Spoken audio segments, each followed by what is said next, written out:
Bonjour à toutes et à tous. Merci de votre présence. Donc, merci donc pour votre présence à assister donc au Forum syndical international des transitions écologiques et sociales. Donc, c'est un forum organisé, donc co-organisé par le GLI, Global Labour Institute, par le TUED, par le Centre Rosa Luxembourg et par Alter Summit et donc par la CGT. Donc, la table ronde qui nous réunit cet après-midi va s'intéresser à une question à la fois très large, très vaste et qui entre de plein champs dans le sujet qui nous intéresse aujourd'hui, à savoir l'industrie. L'industrie, évidemment, c'est un secteur qui aujourd'hui, pour donner forme d'ordre de grandeur, c'est un quart des emplois dans le monde. Ça pèse encore un quart du PIB mondial. On parle un peu de façon un peu parallèle à dans certains centres économiques d'une industrie en déclin. Par ailleurs, sur d'autres sphères économiques, sur d'autres sphères internationales, elle est au contraire en en pleine croissance.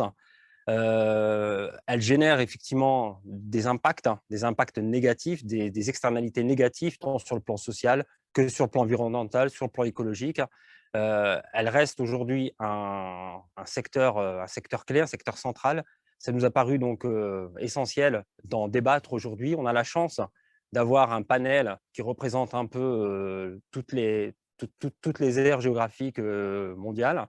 Ce qui est réellement une chance, puisqu'on verra que sur l'industrie, c'est loin d'être un bloc monolithique. Au contraire, c'est une sphère extrêmement large, extrêmement hétéroclite, qui recouvre des réalités très différentes, avec derrière aussi des enjeux clés, puisqu'on parle effectivement derrière l'industrie, c'est toute la question de ce qui recourt aux besoins essentiels, aux besoins des populations. Malheureusement, ces besoins aujourd'hui, elles ont pris, elles ont du moins, c'est le profit immédiat. Aujourd'hui, ce qui dicte la marche de la production, ce sont pas tant les besoins des populations, c'est la notion de profit immédiat. Donc, il nous appartient à nous tous ici de réfléchir à la meilleure façon aujourd'hui de reprendre la main sur l'industrie, de définir ce qui nous est nécessaire à produire, sur comment on le produit collectivement, globalement, sur comment on réfléchit à des nouvelles façons de coopération, en sachant qu'il y avait un atelier justement hier qui traitait de la question des multinationales. Le secteur productif, le secteur industriel est beaucoup organisé au sein des sphères multinationales, avec toute la construction, avec tout le processus de chaîne de valeur. Derrière ces chaînes de valeur, c'est des réalités. C'est des réalités pour les travailleurs, c'est des réalités sociales, c'est aussi des réalités, des impacts sur notre environnement, sur nos environnements à nous tous, qui nous concernent tous. Donc l'industrie ne concerne pas uniquement les travailleurs ou les personnes qui sont affectées à cette sphère d'activité, mais nous concerne tous en tant que militants, en tant que citoyens, en tant que travailleurs, en tant que consommateurs. Donc on est tous de près ou de loin matière apprise avec l'industrie. Donc redéfinir aujourd'hui ce que devrait être une sphère industrielle au service des besoins des populations, qui respecte l'environnement, qui respecte également les normes sociales. Voilà, ce sont toutes ces questions, j'ouvre de manière la plus large possible, pour qu'on puisse effectivement essayer, en tous les cas, d'apporter un certain nombre d'éléments, de réponses, qui, j'espère, seront nourris par les échanges qu'on aura entre nous. Je précise tout de suite il y a un chat, donc il y a une possibilité pour tous celles et ceux qui suivent ces débats d'intervenir, de réagir, de poser des questions. On essaiera de les prendre au fur et à mesure de vos interventions et je soumettrai les questions et bien évidemment, chacun sera invité à y répondre à partir du moment où, voilà, où il sent un lien ou un intérêt avec ce qui sera relevé. Bien, on a essayé un petit peu d'organiser cette table ronde de manière un peu d'articuler pour que les échanges nous permettent d'aboutir à une forme de perspective en tous les cas. Ça peut paraître un peu ambitieux, mais pourquoi pas. Donc voilà, on a 2 heures pour échanger autour de ces questions-là. Et bon, on sera, dans un premier temps, on essaiera un petit peu de réfléchir ensemble, de parler un peu ensemble de ce que recouvrent les processus industriels, l'impact écologique, l'impact social, au sein des différentes sphères géographiques ou des différents secteurs aussi au sein de l'industrie, que vous tous représentez. On fera ensuite un tour d'horizon par secteur ou par, enfin, on laissera ouvert bien évidemment, hein, bien sûr, hein, soit par secteur, soit par aire géographique ou même ou tout simplement, ça peut même être beaucoup plus global si vous estimez que ces questions-là relèvent relèvent du moins d'un aspect plus englobant. Et on terminera donc par quelques réflexions sur, la notion d'éco-conception, c'est-à-dire réfléchir un peu sur, la manière d'intégrer la dimension écologique, la dimension environnementale, mais aussi bien sûr la dimension sociale, parce qu'elles sont corrélées et attachées, et voir un peu comment au sein de tout le processus, industriel, c'est-à-dire que ça va de la conception à la fabrication, la conception, la transformation, la fabrication, le transport, la consommation, voilà, comment se réapproprier, le processus industriel pour le remettre donc au service des populations et qu'elles soient également en respect de nos normes, de normes environnementales, ambitieuses et engageantes pour chacun et chacune. Bien, donc après cette brève présentation, je vais passer donc, le premier tour de parole donc, sur la première partie de nos échanges, à Nathalie Bazir, qui est ici près de moi, puisqu'elle fait partie de la même organisation que moi. Elle est membre de la direction confédérale de la CGT et elle fait partie aussi d'un collectif industrie, donc elle s'occupe plus particulièrement des collectifs industriels. Nathalie, je te laisse la parole. Merci, bonjour à toutes et à tous. Merci pour ce débat. Merci aussi à tous les intervenants d'être présents et ravis moi-même d'être ici dans le cadre de cette organisation. Dans cette période, il est important que nous, organisations syndicales, nous puissions nous exprimer sur un tel sujet. S'agissant des questions industrielles, elles ne peuvent aujourd'hui et plus que jamais être séparées des questions environnementales et qui plus est sociales. Sujet sur lequel nous ne pourrons bien évidemment n'être que tous d'accord, puisque cela va dans le sens de l'intérêt des travailleurs et des travailleuses du monde entier. Dans un esprit de solidarité, c'est d'ailleurs pour ça que pour la CGT, il est évident et important que nous soyons force de proposition collectivement et que nos échanges ne pourront que les nourrir. Depuis des décennies, la France a organisé la désindustrialisation de notre pays, à la fois par la suppression de filières stratégiques indispensables à notre économie, mais aussi par la délocalisation d'activités, voire des pans entiers de notre industrie en Europe et dans le monde. S'il est évident que ce déclin industriel induit inévitablement l'augmentation du chômage, la non-réponse aux besoins, elle, engendre des conséquences environnementales sans précédent par l'augmentation de l'émission des gaz à effet de serre induits par les transports de marchandises notamment, et des conséquences sociales par la mise en concurrence des salariés, l'utilisation de main-d'œuvre low cost, ce que nous avons l'habitude de nommer à la CGT le dumping social. À titre d'exemple, dans la filière automobile, aujourd'hui, la Clio, alors que c'est l'un des véhicules les plus vendus en France, les plus construits dans notre pays, mais fabriqués en Turquie, dans l'usine de Bursa par des salariés dont les horaires avoisinent les 48 heures par semaine. L'exemple, il est assez clair pour dire qu'il y a urgence à lier les enjeux environnementaux et sociaux quand on sait qu'on importe des voitures fabriquées par des travailleurs dont les conditions de travail ne sont pas dignes du XXIe siècle. D'ailleurs, la crise sanitaire que nous traversons a mis en évidence l'échec du développement capitaliste qui met justement davantage en concurrence les travailleurs entre eux, où qu'ils soient sur la planète. La situation en France, aujourd'hui, ce sont des grands groupes qui profitent de cette crise pour anticiper, voire même accélérer des plans de destruction de l'emploi. D'ailleurs, depuis plusieurs décennies, ce sont des filières stratégiques entières qui ont été mises à mal sur tout le territoire. La France, pourtant 6e puissance mondiale, s'est d'ailleurs retrouvée en incapacité à produire des biens essentiels pour répondre aux besoins. Je pense notamment dans le cadre de la crise sanitaire à la fourniture des masques, médicaments, tests et vaccins pour faire face immédiatement à la pandémie. Pour la CGT, il est donc urgent de faire changer les politiques industrielles qui sont menées par les gouvernements successifs afin d'impulser la réindustrialisation de notre pays. Les intérêts du capital doivent laisser place au progrès social.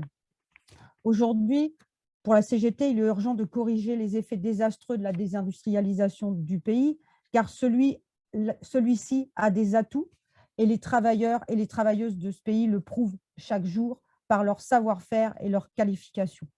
C'est à partir de ces réalités du travail que de nombreuses luttes sont menées pour maintenir les emplois et les sites industriels partant de ces éléments pour le prouver.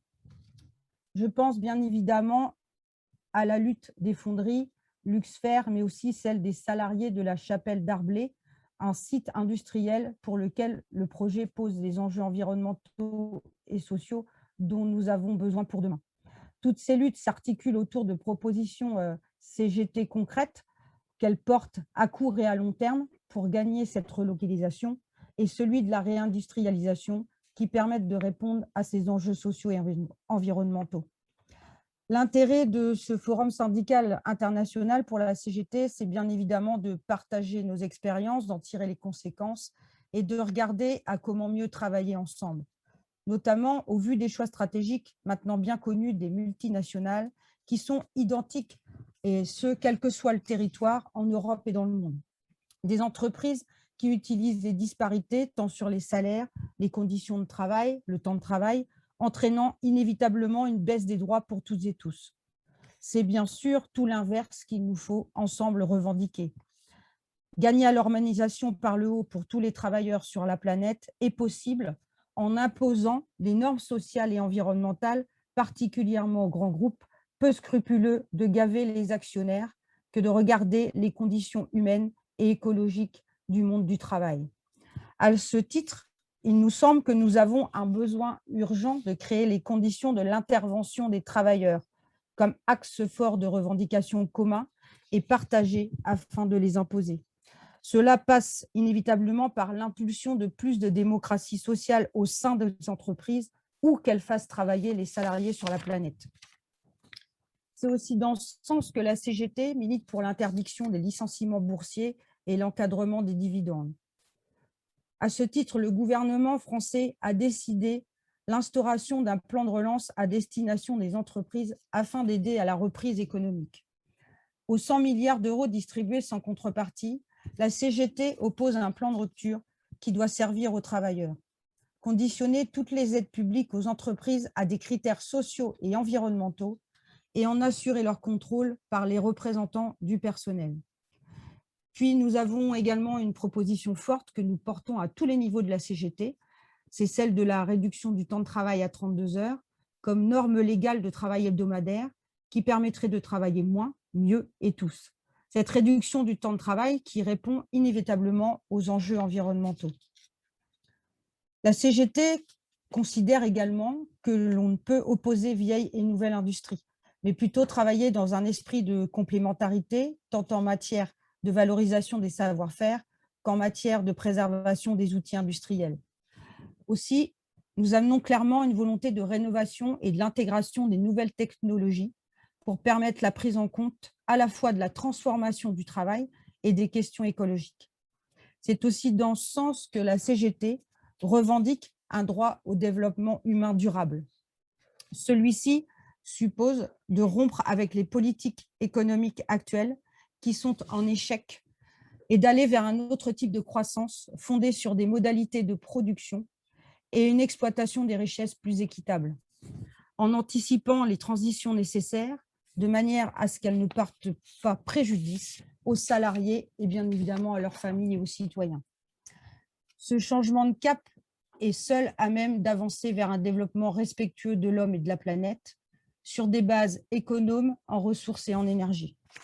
Le développement humain durable implique d'agir pour la mise en œuvre de nouvelles politiques de développement fondées sur la revalorisation du travail et la préservation de l'environnement en associant les enjeux sociaux et environnementaux.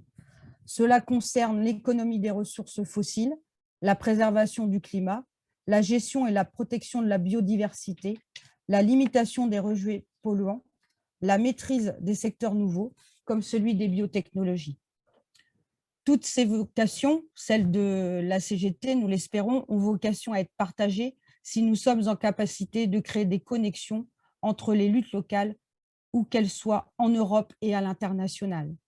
C'est donc bien à partir des réalités du travail, où qu'il soit effectué, que nous aurons une influence commune sur les stratégies des industriels et les choix des gouvernements, et gagnerons à la reconnaissance de tous les travailleurs dans l'intérêt de l'humain et de la planète. Pour terminer, nous ne pouvions pas finir sur autre chose que ça. Je voudrais, au nom de la CGT, apporter le soutien entier et notre profonde solidarité à tous les travailleurs et travailleuses du monde entier qui s'organisent collectivement pour plus de progrès social et environnemental. Merci Nathalie donc, pour cette première intervention qui dresse un panorama assez large de la réalité industrielle, de la crise industrielle dans laquelle, en tous les cas, c'est bon nombre de réalités dans les pays européens notamment, avec, bon, sans entrer dans les détails, avec l'exception allemande, qui n'est pas sans poser de problème pour les autres d'ailleurs, mais bon, ça c'est un autre sujet, on ne va pas l'ouvrir ici. Malgré tout, ça pose en tous les cas, je pense que ça pose les problématiques de manière assez complète, et ça peut mettre aussi en évidence le fait que l'industrie telle qu'on la connaît ici, elle soit en crise, elle soit déclinante en termes d'emploi, en termes de perte de dynamisme dans la part de la valeur ajoutée. Malgré tout, elle est toujours, ses impacts sur l'environnement, ses impacts polluants ne diminuent pas. Ça doit aussi nous poser des questions et mettre peut-être aussi ça en lien avec d'autres réalités. Et pour cela, on a donc ici la chance d'avoir Eyup du disque, à qui je vais passer la parole, qui va nous faire un peu un retour du moins d'expérience de la réalité donc, du secteur industriel en Turquie. Eyup, c'est à toi la parole.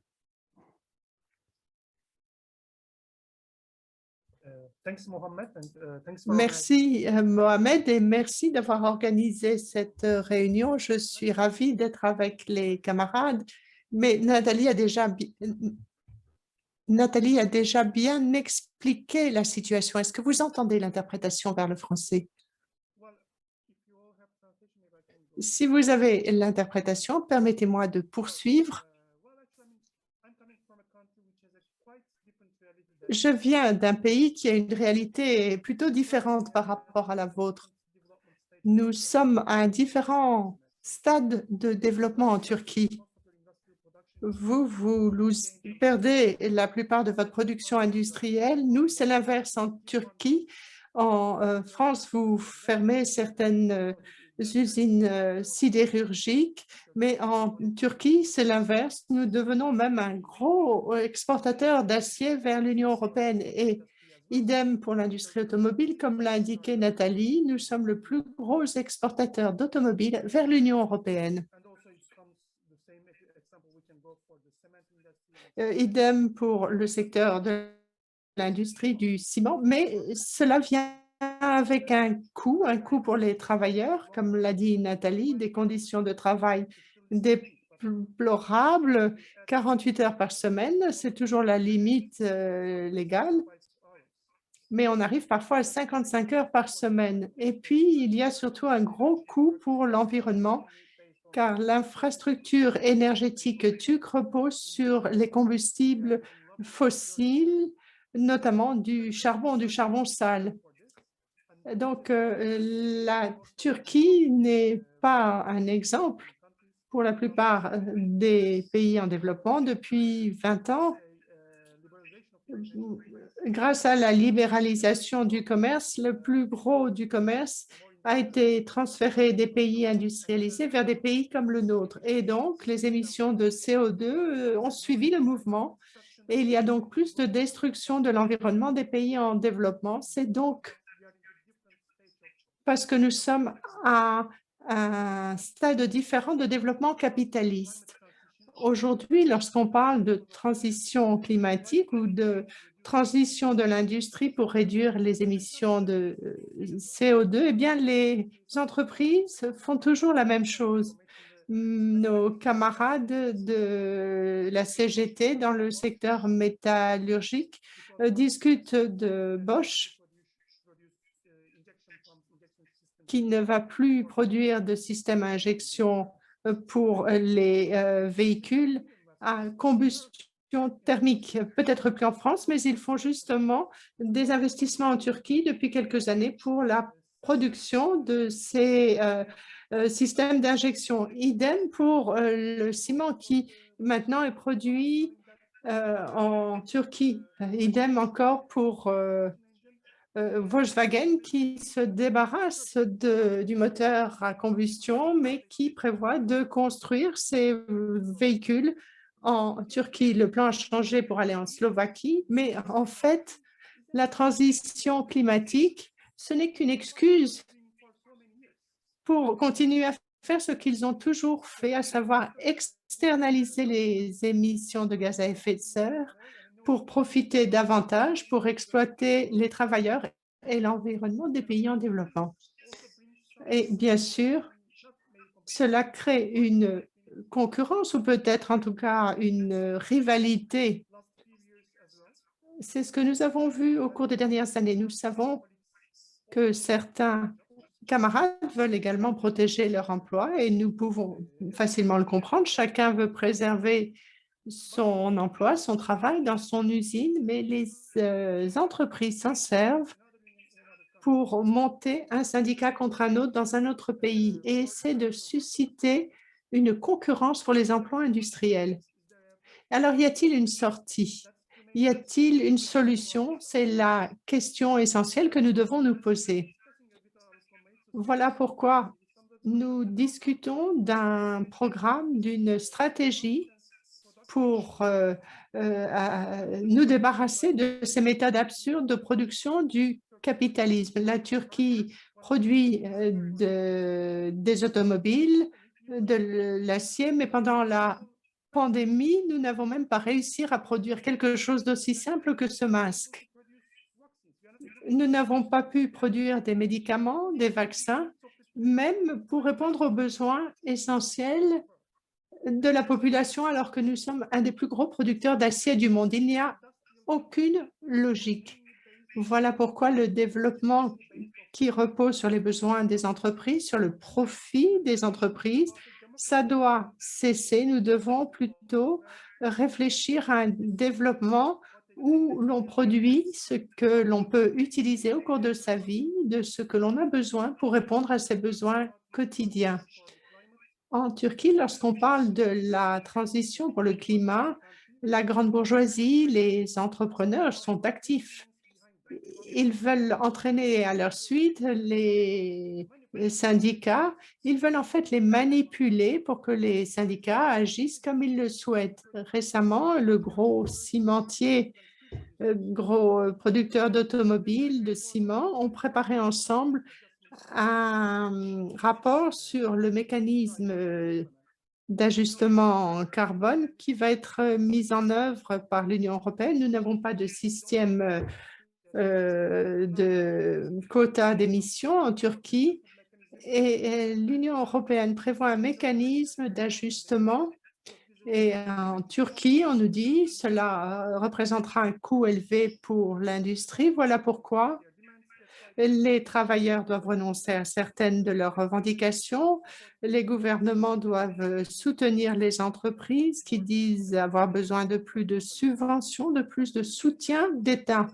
Mais en fait, ces entreprises font des profits depuis des années en créant ces émissions, en distribuant des dividendes à leurs actionnaires pendant des années. Et maintenant, alors qu'il s'agit d'investir pour l'environnement, eh bien, ils obligent le gouvernement à utiliser les deniers publics, l'argent des travailleurs pour accroître encore davantage leurs profits.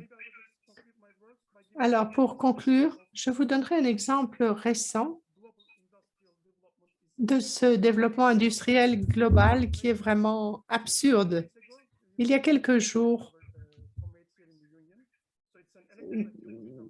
nous avons des camarades d'une société électronique qui traite des produits qui viennent de Chine, qu'ils traitaient en Turquie, qui et ensuite étaient renvoyés en Chine, ce qui est tout à fait absurde. Il y a de nouvelles émissions, de nouvelles coûts qui découlent de ce traitement. Donc, le capitalisme n'est pas vert. Il est impossible de limiter les gaz à effet de serre dans le cadre du système capitaliste. Il faut vraiment produire simplement ce dont nous avons besoin.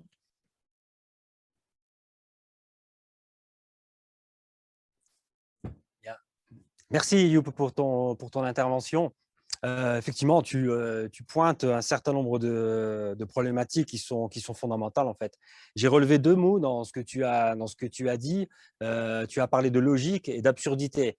Effectivement, la logique, hein, si on cherche la logique dans toute cette façon dont le processus, le système industriel est organisé, la logique, nous, en tant que simples ou travailleurs ou citoyens, on ne la trouve pas. Effectivement, on ne la trouve pas. Et on bascule effectivement dans l'absurdité. Pourquoi? Parce que ça répond à d'autres logiques, à des logiques qui ne sont pas les nôtres. Ça répond à la logique du profit, ni plus ni moins. Donc, effectivement, construire à l'intérieur de ce système construire à l'intérieur de ce système donc une reprise en main de notre secteur industriel respectable des enjeux sur lesquels nous on pense que c'est prioritaire, ça paraît être effectivement la question centrale. Donc dans le système, comment le réformer, comment le faire basculer pour qu'il revienne donc à la main et au profit de nous tous. Donc, merci Ayoub pour cette intervention, c'est très très intéressant. Pour poursuivre, donc je vais passer la parole au FTQ, donc du Québec. S'il est présent, je ne Oui, le oui, vois je pas suis dans là. mon panel. Ça va? Oui, je Ah, suis là, parfait. Mohamed. Il n'y a pas de problème. Merci. Merci beaucoup, Mohamed. Merci beaucoup d'avoir organisé cette conférence-là aux organisations, le GLI Paris, la CGT, le TUAD, ainsi que Rosa Luxembourg, Alter Summit, et si j'en oublie, pardonnez-moi. Donc, merci beaucoup. Ça répond à un besoin. Écoutez, mon approche va être beaucoup plus large et globale, étant donné que je représente une fédération de syndicats, donc la Fédération des travailleurs et travailleuses du Québec. C'est plus de 600 000 membres dans tous les secteurs d'emploi, notamment dans le domaine du privé. Et je vais plutôt aborder là, dans les deux interventions que j'ai le privilège d'avoir ce matin, comment mobiliser en fait les milieux de travail. Donc, comment faire en sorte que les travailleurs et les travailleuses aient envie de se mobiliser sur ces questions-là, parce que ce n'est pas évident, hein, parce qu'on oppose souvent l'environnement encore aujourd'hui aux emplois. Et tant qu'il va y avoir cet antagonisme, bien, ça fait en sorte que les travailleurs et les travailleuses ne bougeront pas. Écoutez, le secteur industriel au Québec, il est varié. Nous avons parmi les plus grands émetteurs des aciéries, des alumineries, des cimenteries et de raffineries. Nous avons aussi d'autres secteurs comme la transformation du bois, l'aéronautique et autres secteurs industriels, production de camions, entre autres. Et nous avons plusieurs ressources naturelles au niveau des mines, au niveau de la foresterie. Et plus souvent qu'autrement, on exporte nos matières premières qui se font transformer un peu partout sur la planète et qu'on rachète par la suite de façon transformée. Donc, déjà là, il y a une incongruité à ce niveau-là. Ça fait longtemps que les syndicats demandent des politiques au niveau de la deuxième et la troisième transformation sur des circuits courts, un principe d'économie circulaire, mais comme vous le savez, les gouvernements demeurent sourds à ces demandes-là pour se laisser guider par les dictats du commerce international. Les gaz à effet de serre dans le secteur industriel au Québec sont à la hauteur d'environ plus ou moins 30 %. C'est la deuxième plus grosse pointe de tarte des gaz à effet de serre au Québec, la première étant le transport. Contrairement à d'autres États, l'énergie n'est pas très énergivore chez nous. La majorité de l'énergie produite par hydroélectricité, c'est une société d'État. Donc, on retrouve surtout nos gaz à effet de serre au niveau du transport et des industries. Jusqu'en 2014, l'industrie avait réduit ces gaz à effet de serre, mais depuis 2014, nous voyons une augmentation des gaz à effet de serre, donc on ne va pas du tout dans le bon sens. Pourquoi? Essentiellement parce que nos amis, entre guillemets, du patronat, vous savez à quel point ils peuvent être allergiques des réglementations. À ce niveau-là, ont beaucoup prêché pour une déréglementation d'à peu près tout. Nous avons même une loi contre la réglementation au Québec pour ne pas en ajouter aux pauvres employeurs.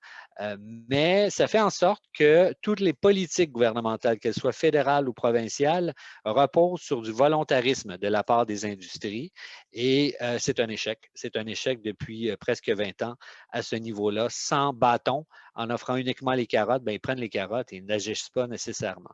Donc, ça, c'est une problématique et je vous dirais que même les deux grandes organisations patronales au Québec commencent à réaliser que c'est une problématique parce que leur groupement, les employeurs, ne font pas les efforts nécessaires pour réduire les gaz à effet de serre et on se dirige vers un mur là, inévitable. Au niveau canadien, 2 mots, c'est les hydrocarbures, en fait, qui est la plus grosse pointe de tarte, environ à 40 40-42 Ça provient essentiellement de la production et l'extraction de pétrole par les sables bitumineux et de gaz naturel. C'est notre bête noire à ce niveau-là. Fait à noter, déplorable, le Canada est le seul pays du G7 la dernière année à avoir augmenté ses gaz à effet de serre. Donc, quand on voit certains États comme le Royaume-Uni qui ont quand même réduit de façon spectaculaire, nous avons augmenté de 1 nos gaz à effet de serre. Donc, on va tout à fait dans le bon sens. Donc, comment on adresse tout ça avec les travailleurs et les travailleuses? Écoutez, au niveau de la FTQ, on a entamé cette réflexion-là depuis 2014. On a intégré dans notre réflexion les principes directeurs de l'OIT sur la transition juste en 2015. Quand je parle d'une réflexion depuis 2014, c'était de façon embryonnaire, à savoir comment nous pouvons réduire cet écart-là ou anéantir en fait l'antagonisme entre l'emploi et l'environnement et plutôt travailler conjointement avec les organisations environnementales. Bon, ce n'est pas depuis 2014 que la FTQ s'y intéresse. Notre première déclaration politique date de 1962, mais en 2014, on a priorisé ce dossier-là. On a développé une feuille de route pour la transition juste au Québec. Naturellement, ça s'adresse à tous les secteurs d'emploi, mais elle a été pensée en fonction de l'industrie. Et nous avons développé un narratif en 3 temps, 4 conditions et 5 étapes. Peut-être pour la première partie, je vais vous parler du narratif et des conditions très rapidement. Le narratif en 3 temps, c'est le avant, le pendant et le après. Donc, le avant, il est important. C'est ce que nous appelons une transition juste préventive. Donc, ça signifie que nous devons, par tous les moyens, mobiliser les milieux de travail à la base, que les travailleurs et les travailleuses se mobilisent vers une transition, sinon ils vont résister si ça vient uniquement de la part des directions syndicales. Et nous devons absolument inclure les travailleurs et les travailleuses à la base dans cette lutte-là, sinon nous sommes voués à l'échec. Et c'est la seule façon que nous avons d'adresser la question de la transition juste ou de la transition énergétique en fonction de préservation des emplois et amélioration des conditions de travail et en faire une lutte syndicale. À défaut, vous avez une transition juste qui est pendant. Donc, ça, c'est quand le mal est fait. On l'a vécu avec l'industrie du charbon au Canada, qu'on s'entende. L'idée de sortir du charbon n'était pas mauvaise, mais le gouvernement l'a fait sans planification au niveau fédéral, ce qui a causé des milliers de pertes d'emplois et plongé des communautés dans une crise sociale et économique. Donc, à ce niveau-là, ça prend malgré tout des plans d'accompagnement. Donc, c'est ce que nous connaissons le mieux quand on parle de transition juste. On nous dit souvent, ne vous inquiétez pas, on va mettre en place des mesures d'accompagnement pour atténuer les impacts des pertes d'emploi. Or, normalement, nous disent, je ne veux pas que tu me dises comment je vais mieux perdre mon emploi. Je veux que vous organisiez pour que je garde mon emploi. Et nous, ça nous permet de leur dire, oui, on peut le faire, mais tu auras un rôle à jouer à l'intérieur de ça. Donc, c'est un petit peu le narratif que nous avons avec nos membres au Québec. Et la troisième phase du narratif, c'est la transformation de l'économie. Donc, il faut qu'il y ait un après. Nous ne pouvons pas juste faire une transition juste des emplois et des secteurs d'emploi sans repenser notre économie comme les camarades l'ont si bien exprimé avant moi. Dans tous les cas, ça demande un changement de paradigme important. Il y a beaucoup de questions à se poser. le camarade, effectivement, de la Turquie en a parlé tantôt sur la résilience à ce niveau-là. Nous avons vu, et c'est possible dans le niveau industriel, nous avons vu une compagnie au Québec qui produit de l'armement et qui est dans l'aéronautique, reconvertir en l'intérieur de 2 semaines ses activités pour produire des défibrillateurs lors de la pandémie. Donc, c'est possible de réorienter les opérations. Il s'agit de vouloir. Et rapidement, ben, écoutez, ça repose sur 4 conditions que nous mettons sur la table avec nos membres et les parties prenantes. La première, c'est la reconnaissance du problème. Donc, si les gens ne reconnaissent même pas qu'il y a un problème de gaz à effet de serre et de crise climatique, nous n'arriverons pas à avancer de cette façon-là. Donc, c'est un travail important que nous avons fait avec nos membres. Nous avons fait à 2 reprises le tour au complet du Québec pour aller les rencontrer là où ils habitent. Nous avons établi que ça doit se passer sur le dialogue, que ça doit viser l'atténuation des gaz à effet de serre. Il faut ajouter là-dedans aussi la valeur du travail. C'est sûr que si nous adressons constamment nos membres dans le secteur industriel en les pointant du doigt et en les démonisant du travail qu'ils font, par exemple dans les raffineries en disant « vous faites partie du problème, vous causez une crise environnementale », bien, ces gens-là vont se braquer, ils vont résister, ils ne feront pas partie de la solution. Donc, nous devons ajouter un principe de valeur du travail et travailler les solutions avec eux et les amener à être plus acteurs que spectateurs de ce qui se passe dans leur milieu de travail. Le deuxième, c'est l'engagement. Il faut absolument que nos membres veuillent s'engager dans la lutte au changement climatique. Il faut qu'ils comprennent très bien que l'activité humaine est à la base des gaz à effet de serre et par conséquent le travail. Vous seriez étonné à quel point nos propres membres ne font pas nécessairement cette adéquation-là. Il faut avoir ce dialogue-là avec eux. Ça, c'est important. Et vouloir participer à ce changement-là dans le narratif en 3 temps que j'exprimais précédemment. Avant de terminer, la troisième étape plutôt au niveau des conditions, c'est de définir des étapes pour se mettre en œuvre. Je pourrais les aborder plus tard. Et ultimement, bien, ça prend des résultats. Il faut que nous puissions atterrir quelque part. Il faut que nous arrêtions de conceptualiser nos luttes et la transition juste et que nous fassions le travail sur le terrain le plus rapidement possible.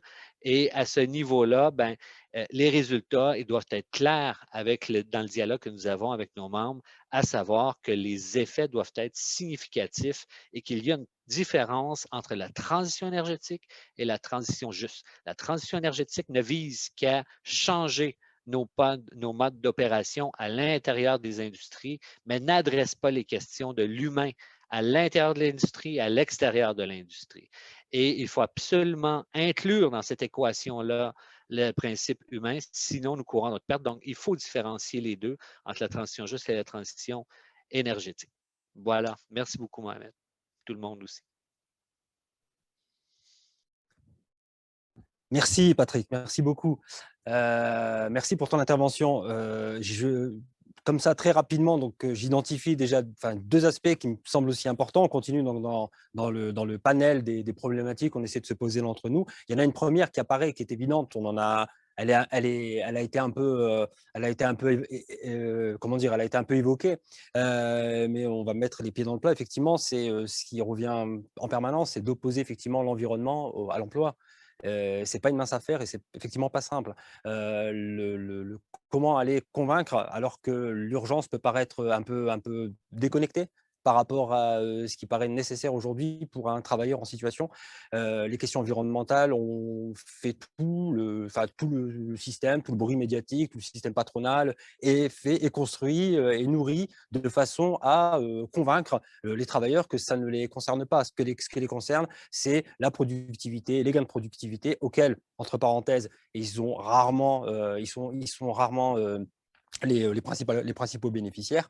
Donc, c'est effectivement une question centrale. Ça donne aussi un sens au fait que ça fait un peu le lien aussi avec ce forum syndical, il est co-construit avec, effectivement, bien sûr, des organisations syndicales, mais aussi des organisations de la société civile qui font un peu le pont entre ces 2 problématiques-là. Mais effectivement, c'est une question centrale et c'est en réalité aussi une question centrale de ce forum tout court, puisqu'effectivement, on ne fera rien avancer sans l'implication, sans la mobilisation des travailleurs. Ça, c'est évident. Ça, c'est une certitude. Et deuxième chose aussi, qui est tu l'as très très bien abordé, et qui est aussi un problème un peu plus vaste, un peu plus englobant, c'est repenser, redéfinir notre modèle économique. Le modèle économique tel qu'on le subit aujourd'hui, tel qu'il est conçu aujourd'hui, à l'intérieur duquel on est plus ou moins tous intégrés en réalité, il pose aussi question. Effectivement, tu as très bien mis en relief le fait qu'une industrie de l'armement est en capacité, en 2 semaines à peine, de, de se reconvertir en industrie de la santé, en industrie du médicament. Effectivement, c'est évidemment possible. Donc, la question de la technique doit être au service d'eux. Et troisième chose, j'avais dit deux, excuse-moi, il y en a une troisième qu'on pointe, en effet, c'est de, peut-être qu'on y revient, je pense que j'aimerais bien que tu reviennes justement là-dessus, c'est sur justement la question de la transition écologique et la transition juste. Dire la transition écologique qui reste effectivement entre les mains de décideurs, on va le dire comme ça. Peut-être elle ne correspond pas exactement à nous, à la conception qu'on en a et aux réalités qu'on met derrière. Effectivement, on me parlait de transition juste, sans faire de mauvais jeu de mots, c'est peut-être justement plus juste, en tous les cas du point de vue qui nous anime. Pour poursuivre donc ce premier échange, je vais passer la parole à un camarade des commissions ouvrières, il me semble, s'il est présent.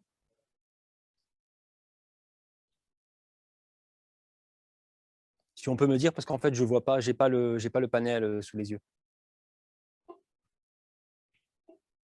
Hola, sí.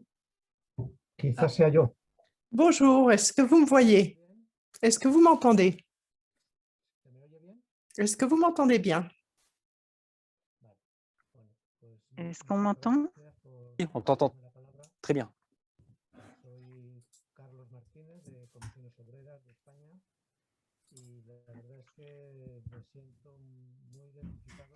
Oui. Bonjour. Donc, l'analyse qu'a présentée notre collègue, en particulier Nathalie, était particulièrement bien décrite. Elle nous a décrit la situation en France, la situation de l'industrie, et il me semble que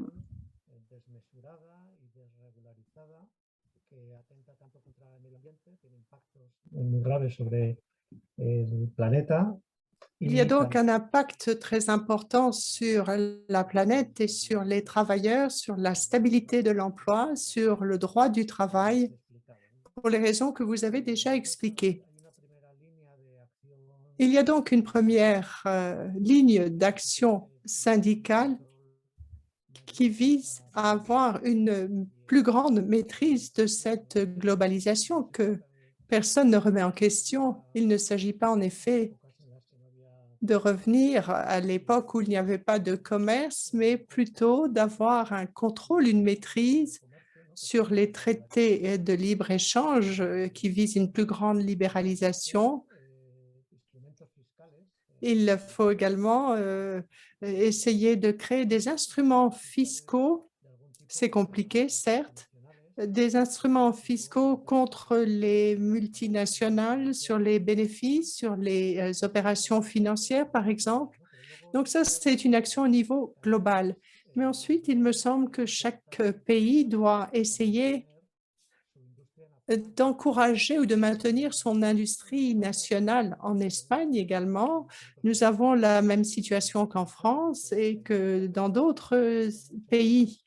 L'industrie a beaucoup perdu au cours des dernières décennies et en Espagne, nous avons plutôt une économie qui repose sur les services, mais essentiellement sur le tourisme et dans certaines zones, dans les îles notamment, et sur la côte de la Méditerranée, nous sommes extrêmement dépendants du tourisme pour l'emploi, ce qui est dangereux. Nous l'avons vu lors de la crise du coronavirus, car la crise a beaucoup impacté sur l'emploi et sur la situation de ces territoires. Et je suis sûre que cette situation se retrouve dans les pays qui dépendent beaucoup du tourisme. Nous nous sommes alors rendus compte, nous le savions déjà, mais la crise a renforcé cette prise de conscience qu'il nous fallait un autre type de développement. Il nous faut une industrie nationale et vous l'avez déjà dit.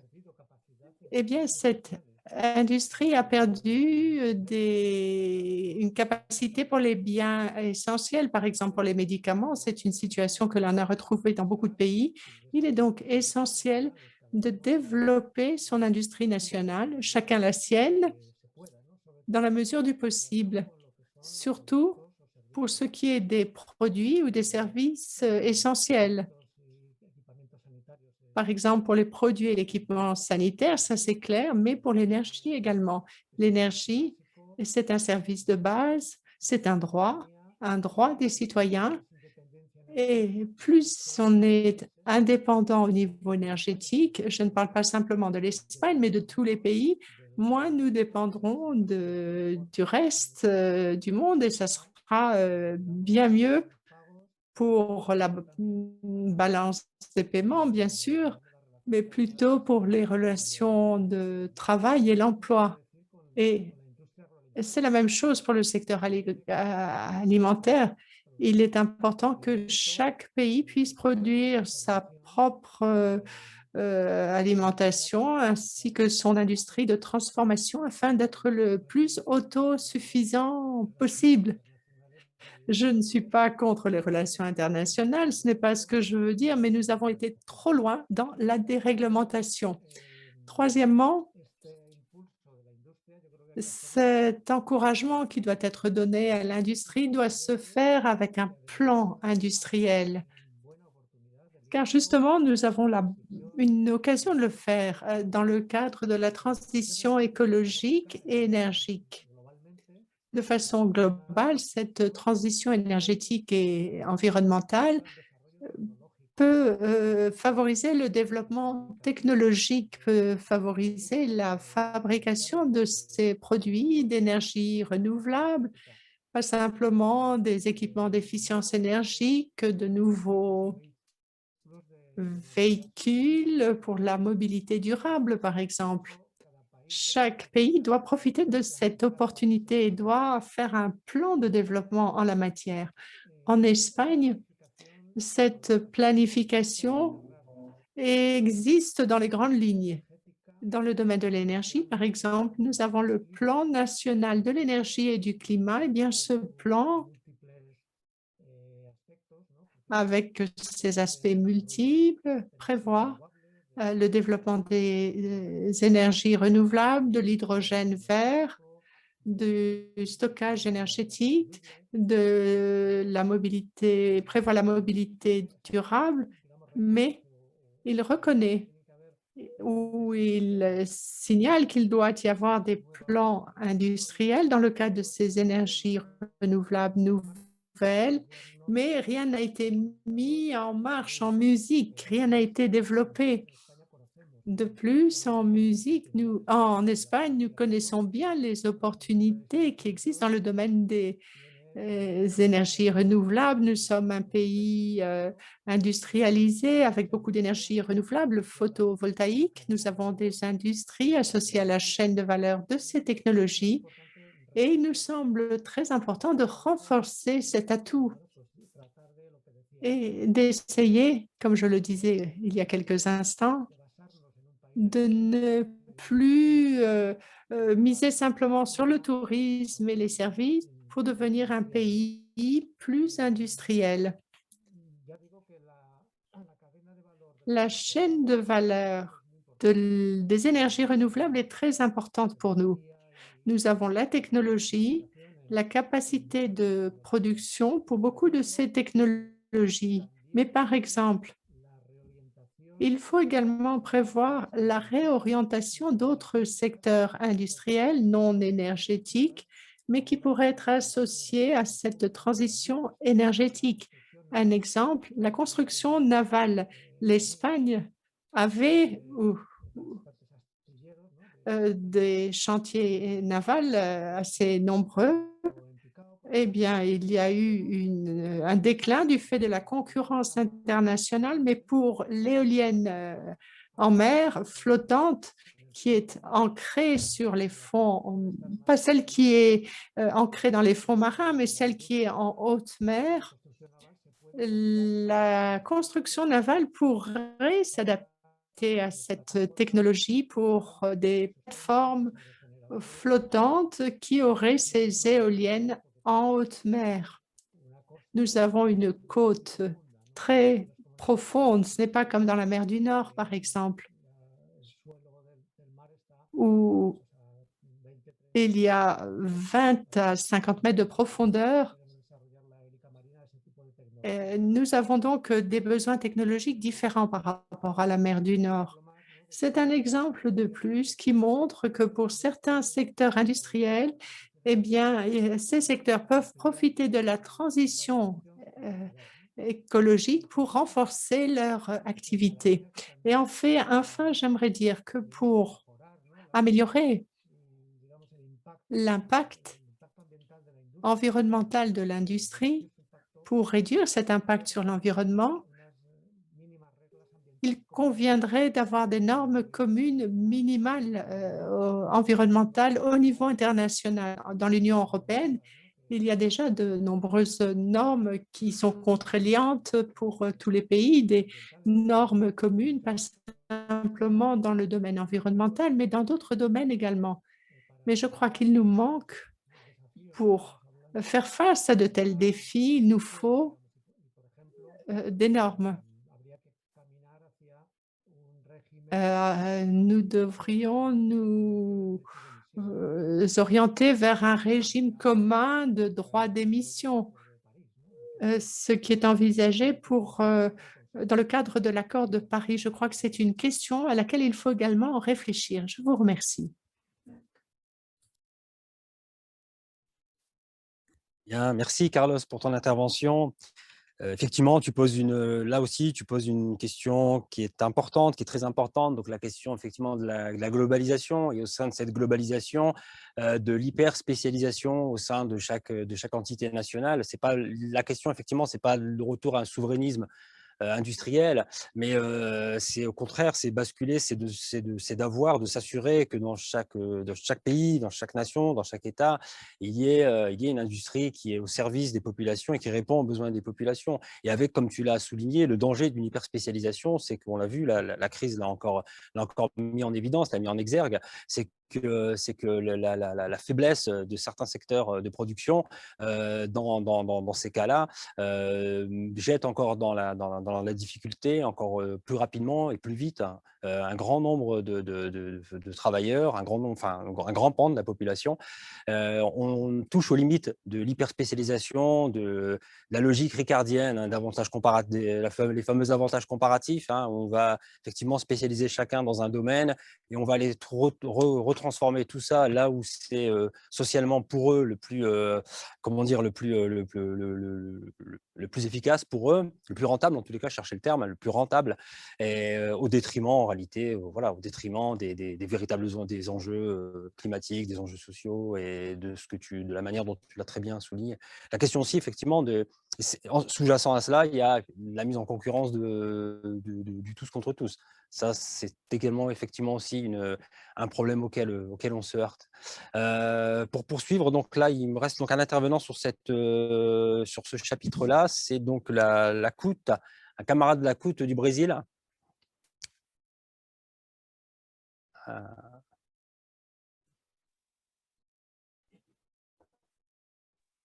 Très bien. Bueno, tranquilo. Buenos días. Merci et bonjour à tous. Merci beaucoup. Merci à tous ceux qui nous écoutent.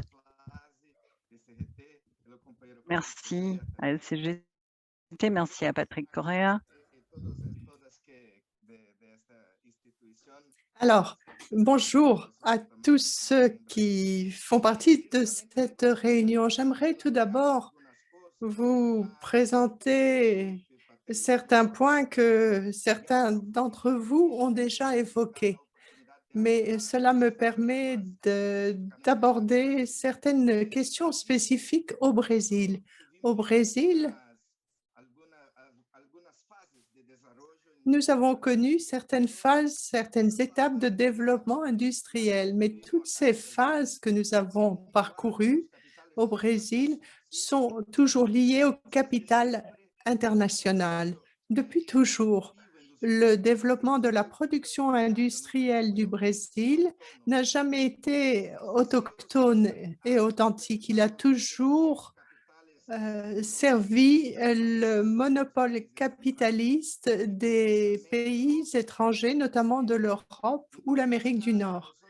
Et donc, pour nous, la question de l'industrialisation, la question du développement durable est très importante.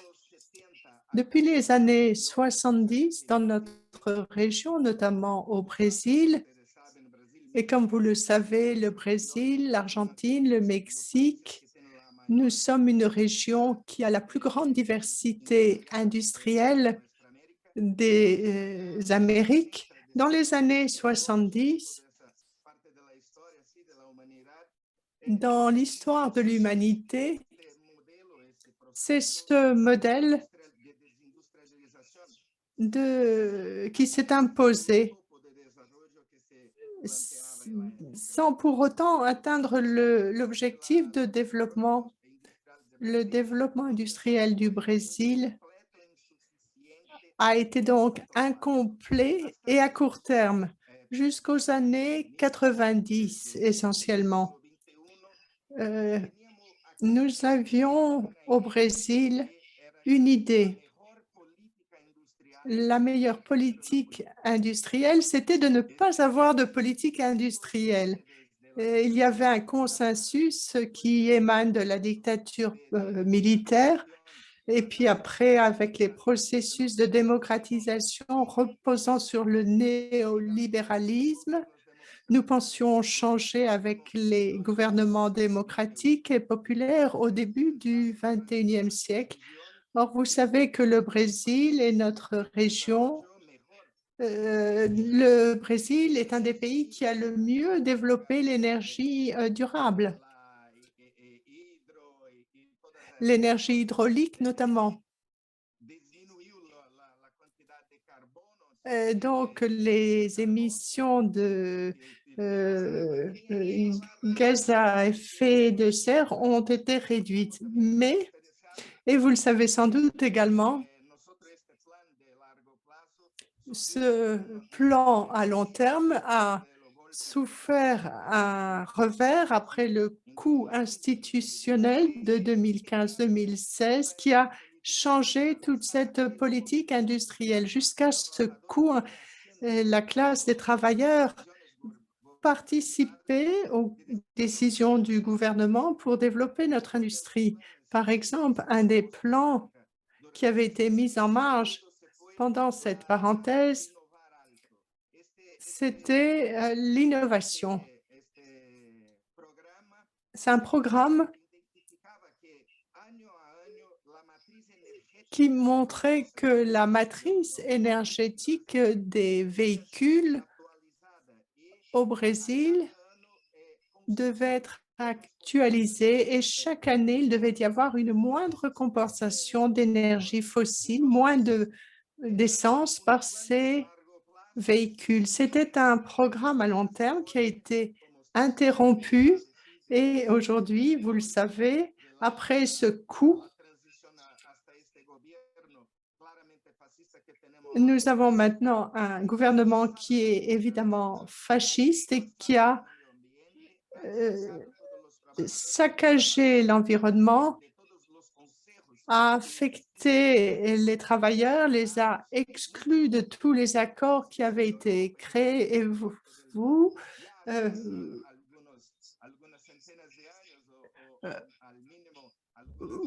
voyez que il ne nous a pas été possible donc d'aller dans cette direction. Et que voyons-nous aujourd'hui? Eh bien, une industrie extrêmement polluante et nous devons réfléchir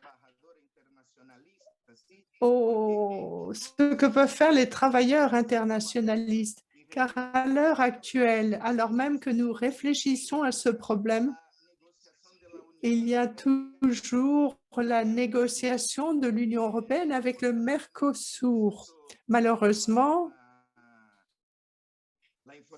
nous avons reçu l'information, certains de nos camarades ont participé à des rencontres où les représentants européens disent non, Bolsonaro va s'engager pour l'environnement. Nous allons continuer, ce qui est tout à fait irrationnel par rapport à la réalité que nous avons aujourd'hui au Brésil. Ces questions géopolitiques représentent également un obstacle au développement durable de notre pays. Par exemple, pour l'Amazonie, qui sont les plus gros pollueurs de l'Amazonie aujourd'hui? Bolsonaro a mis fin à toute la protection de l'environnement, mais en fait, il s'agit de multinationales, oui, avec des facilités octroyées par le gouvernement, mais il y a également en jeu une question géopolitique entre le Nord et le Sud qui, normalement, ne fait pas partie de la discussion car il suffit de prévoir une complémentarité entre les pays d'Europe et les pays de l'Amérique du Nord au niveau de la production par rapport au Sud. Comme cela s'est fait au niveau historique, il y a une complémentarité pour gérer la production. Il y a les problèmes de production précaire, de production sale, et ils en profitent pour précariser à leur tour les autres pays. Il est donc important d'avoir une solidarité géopolitique lorsqu'on discute de cette transition énergétique. Notre camarade a très bien parlé de la décarbonisation et avant de terminer mon intervention, je pense qu'il faut réfléchir à l'industrie 4.0 car on a beaucoup parlé. Et il y a en fait deux lectures qui peuvent être inquiétantes. L'une qui met l'accent sur le développement technologique et scientifique qui devrait résoudre tous les maux de l'humanité. Alors, oui, il faut développer les pays du Nord, mais on maintient la base d'exploitation des ressources naturelles des pays du Sud. Et là, il s'agit de biens publics et on dit oui, on approuve ce qui se passe en Bolivie. Il y a aussi le problème du Pérou, et la question de la Colombie également, l'Uruguay, l'Argentine. Il y a de nombreuses questions géopolitiques de l'exploitation des ressources naturelles du Sud. Cette question doit baser sur la souveraineté nationale des pays, sur l'autonomie des pays et sur une véritable solidarité de la classe des travailleurs, car si on nous exploite dans le Sud, eh bien, avec le temps, vous serez exploité également dans le Nord. Alors, pour terminer mon intervention, je souligne qu'il est très important que nous ayons un débat franc et ouvert sur les chaînes d'approvisionnement globales, car nous avons de nombreux accords cadres globaux, beaucoup de choses. Et dans le Nord, ça fonctionne très bien pour certains pays. On parle on peut parler et les travailleurs peuvent parler dans le cadre de ces enceintes, mais dans le Sud, nous n'avons pas la possibilité de participer. Et donc, il nous reste la précarité, les sales boulots, la pollution qui découle du capital et une question très grave pendant la pandémie notamment. Nous n'avons pas la puissance industrielle pour produire l'oxygène, les masques, etc. Les pays du Nord Eh bien, vous, les pays du Nord, imaginez quelle est notre situation dans les pays du Sud. Bien entendu, nous avons une situation politique monstrueuse avec le négationnisme au Brésil. Mais au Brésil, après ce coup dont nous avons pâti, nous n'avons pas d'oxygène. Nous n'avons pas de biens essentiels. Et or, nous exportons ces biens vers les pays du Nord. Nous devons donc réfléchir au rôle réel de l'internationalisation de l'action de la classe ouvrière, de la solidarité qui ne doit pas se limiter au discours. Merci beaucoup.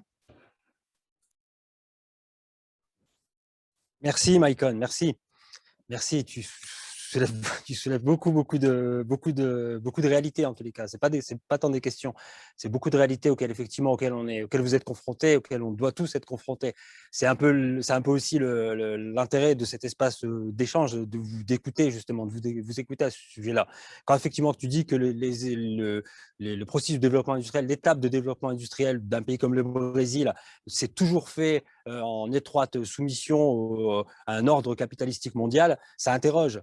Ça interroge aujourd'hui parce qu'on n'en est pas du tout sorti. Et là, ce par quoi tu termines, ça nous met face à plus que des urgences en réalité. Ça nous met face à des choses qui sont absolument scandaleux.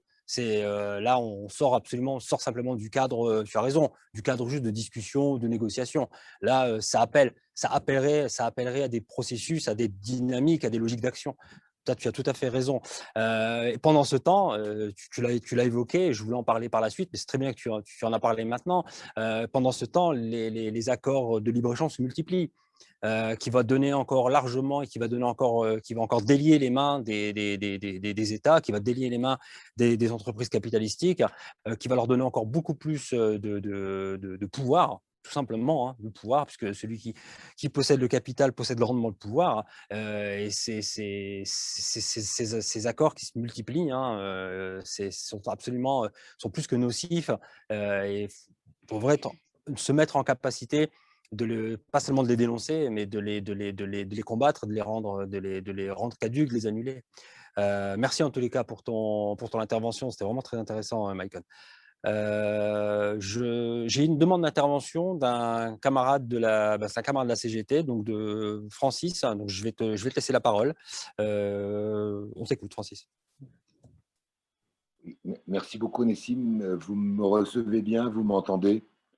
Je m'assure que le micro marche bien. C'est bon, Nessim, vous m'entendez bien?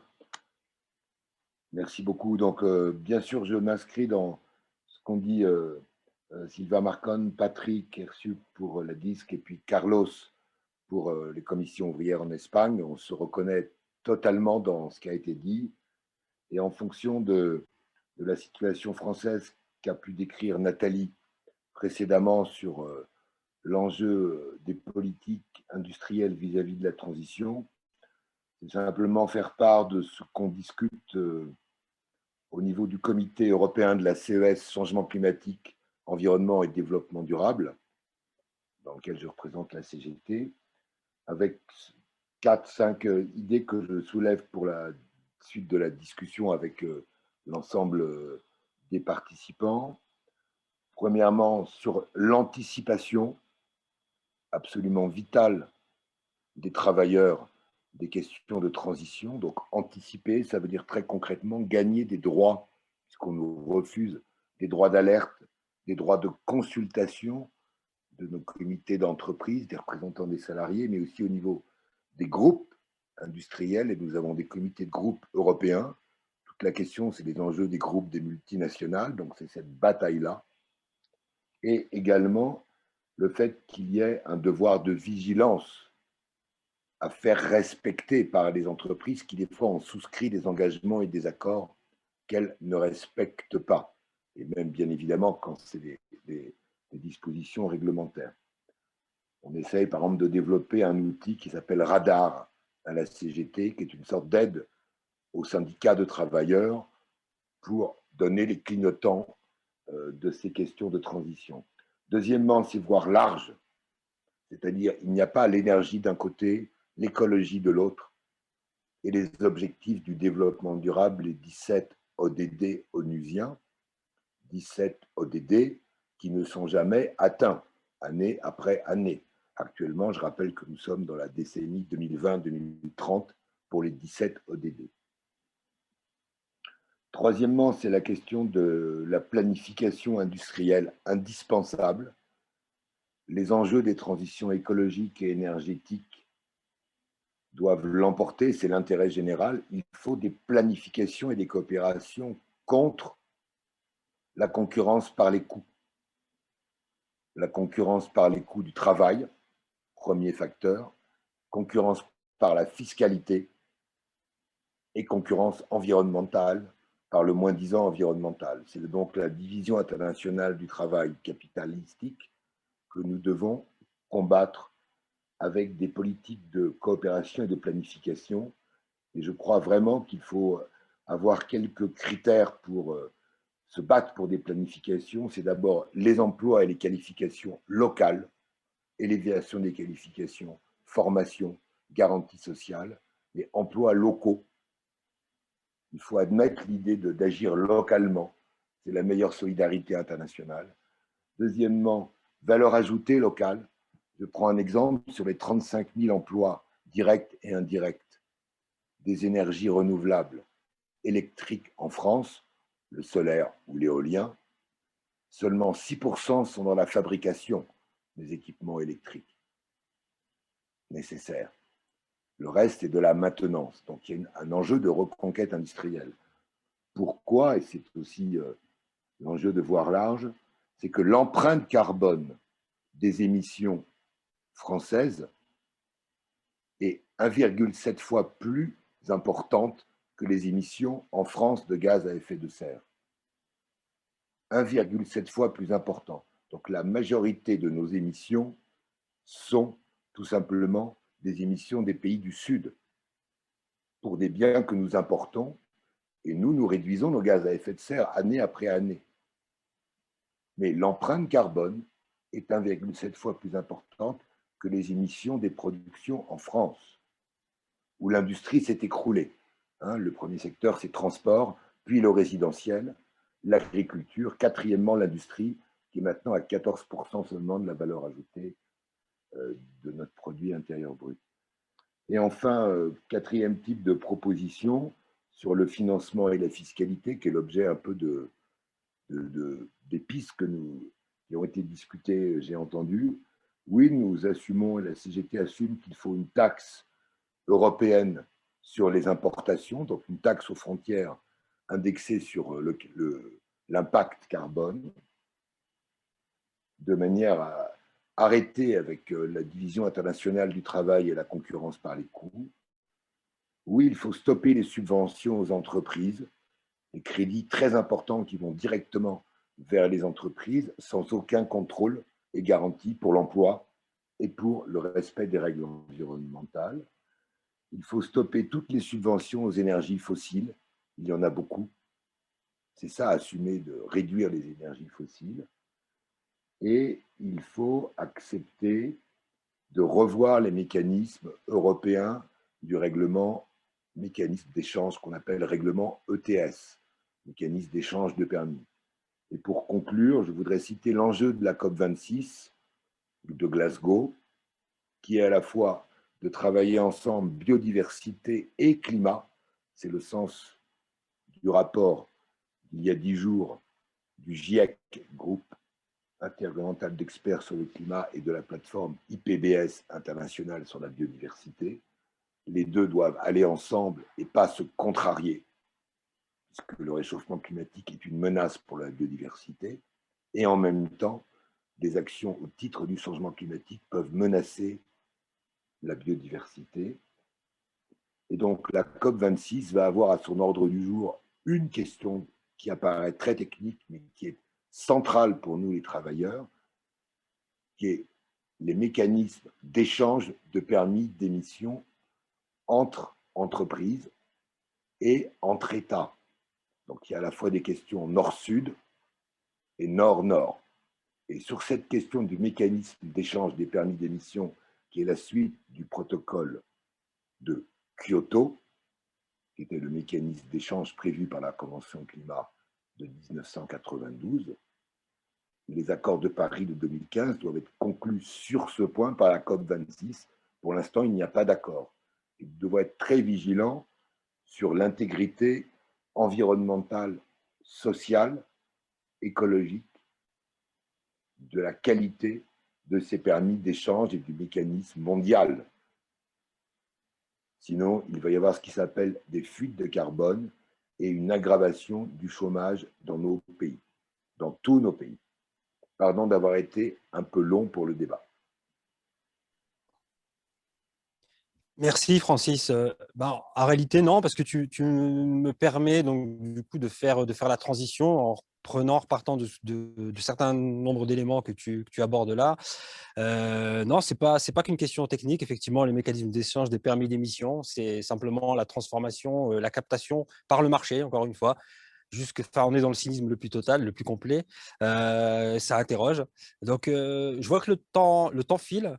Je pense qu'on serait peut-être intéressant, comme on a dressé un panorama, je trouve, assez complet, peut-être d'aller maintenant plus vers les solutions qu'on pourrait préconiser, c'est-à-dire poser la question de vers quelle politique industrielle mondiale, en réfléchissant sur la question de la chaîne de production mondiale. On verra que de manière concomitante à la chaîne de production, on a également tous les dispositifs, tous les outils juridiques qui sont en discussion ou qui sont créés, en création, qui peuvent peut-être offrir des leviers. Parce qu'on est bien, je dis bien, on n'est pas dans une étape, on est arrivé, on parle bien de transition. Peut-être aborder aussi la question de l'éco-conception industrielle, c'est-à-dire comment on engage et comment on engage avec les travailleurs justement un processus industriel, un processus de production, de fabrication qui soit en tout point conforme aux notions, aux normes du moins environnementales et aux normes sociales. Et on n'y échappera pas. Tu l'as abordé un peu, Francis, en parlant, enfin certains l'ont abordé aussi dans les échanges, en parlant de taxes, on taxe quoi, où, à quel niveau, la question du financement va se poser. Donc, c'est des questions qui sont forcément liées. Donc, je pense que ce qui serait intéressant, c'est de refaire un tour donc, de tous les intervenants. Si vous souhaitez réintervenir, de toute façon, dans le déroulé, on s'était de toute façon tous inscrits. Et je vous invite donc voilà, à à donner des éléments de réponse en tous les cas sur la manière dont on pourrait envisager tous ensemble l'optique, la direction vers une autre politique industrielle mondiale. Donc je vais redonner la parole à Patrick si tu veux bien. Merci beaucoup, Mohamed. Écoute, je vais laisser mon temps à mon camarade Guillaume du Québec qui va adresser la question là, des transformations industrielles. Donc, on est en retard sur l'horaire, donc je vais lui laisser mon temps. Merci, Mohamed. Si tu souhaites te réinscrire, tu peux, bien sûr. Hein. Oui, s'il reste du temps par la suite, mais je vais privilégier les autres avant. Bien sûr, très bien.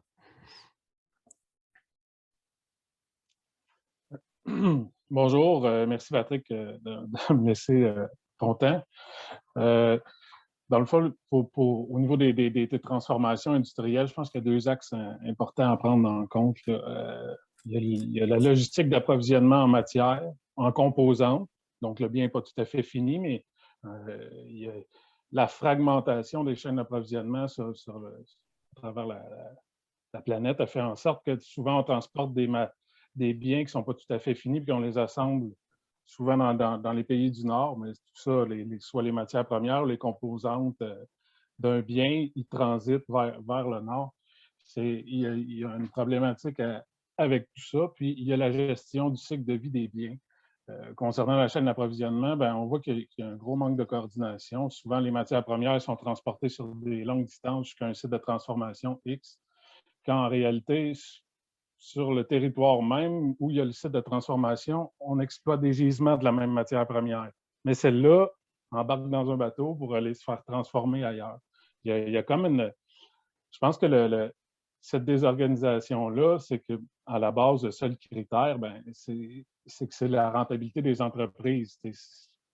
Les contrats d'approvisionnement reposent sur des critères quantité, de qualité, de disponibilité et de coût de la matière, tandis que toutes les variables environnementales sont évacuées de cette approche-là.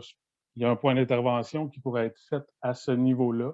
Évidemment, là, ce serait vraiment plus au niveau de la législation gouvernementale, mais aussi dans la sensibilisation des entreprises. Je pense que c'est là que les syndicats peuvent avoir un rôle à jouer. En même temps, c'est d'éduquer les employeurs des travailleurs syndiqués, parce que leurs pratiques sont dommageables non seulement pour leurs employés, mais dommageables pour eux aussi à long terme. Ils ne pourront plus continuer d'opérer s'ils continuent de conserver leur culture d'opération de cette façon-là. Un des problèmes aussi, je vais tout de suite sauter aussi que la vie des biens. Souvent, on va créer des nouveaux produits, des nouveaux biens de consommation, et puis on va développer une conception sans prévoir tout récupérer. Et il faut prévoir tout récupérer dès l'étape de la conception. Il faut introduire une étape consacrée à la gestion de la fin d'un bien, de sa vie, je veux dire, dès la conception. Améliorer le pourcentage des matières et des composantes qui peuvent être réutilisées. C'est un des points fondamentaux, un des points fondamentaux dont il faudrait se préoccuper.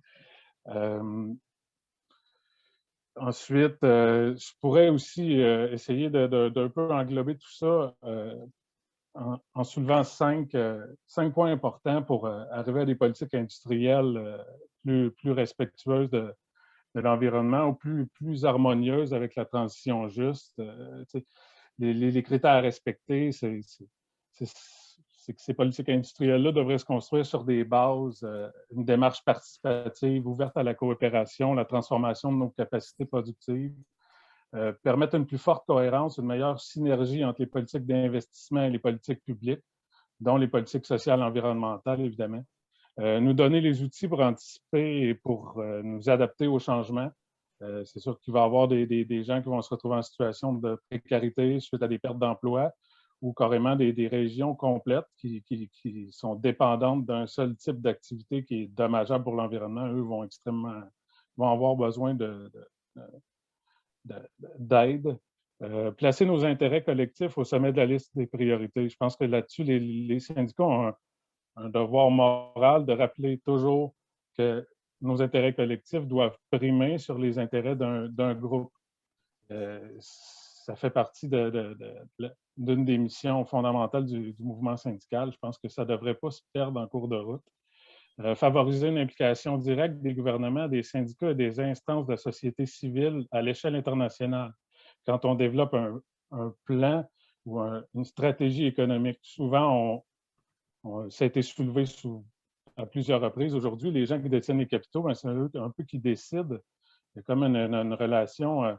On n'est pas au même niveau. Je pense qu'il faudrait tout être au même palier là, à ce sujet-là. Sinon, ça va être vraiment difficile d'arrimer nos politiques industrielles respectives avec des objectifs qui vont favoriser une transition vers une production responsable et respectueuse de l'environnement et de nos milieux de vie. Je vais m'arrêter là. J'aimerais pouvoir laisser la parole aux autres aussi. Là, et puis, si les gens ont des questions.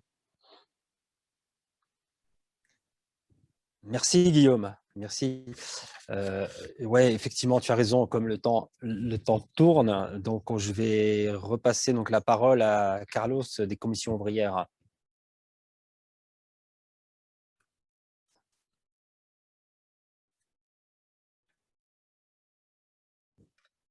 Bueno, prefiero intervenir después. Je préfère intervenir un petit peu plus tard. Donc le prochain, donc c'est Eyup.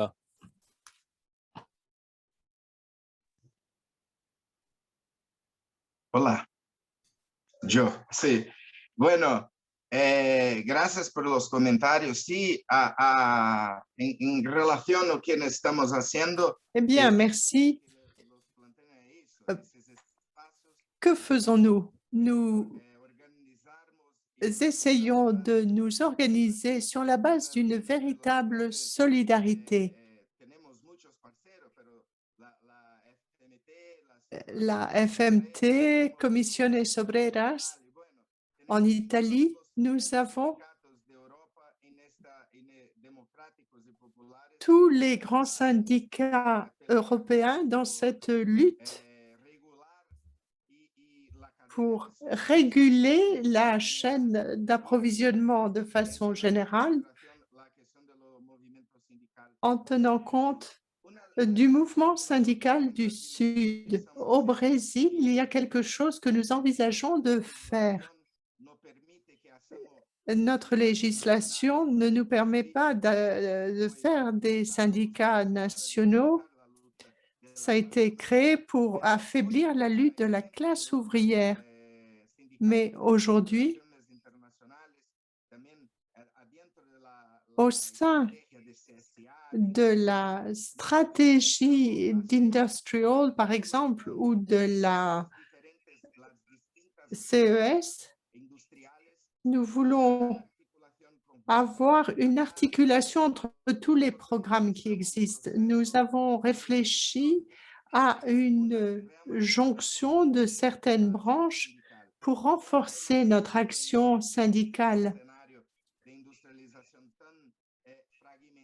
Car avoir une industrialisation fragmentée n'a aucun sens. Nous avons un syndicat du secteur chimique, automobile, textile, mais il convient plutôt d'avoir une organisation industrielle pour avoir les forces nécessaires. Et pour la classe des travailleurs, nous voulons avoir une influence directe sur le syndicalisme, pas simplement au sein des entreprises, mais au niveau des fédérations pour le cadre réglementaire de transition juste ou énergétique. Ce que nous faisons, c'est d'articuler unir les syndicats au sein d'une organisation unique en élargissant en même temps notre action internationale pour rechercher ces appuis, cette solidarité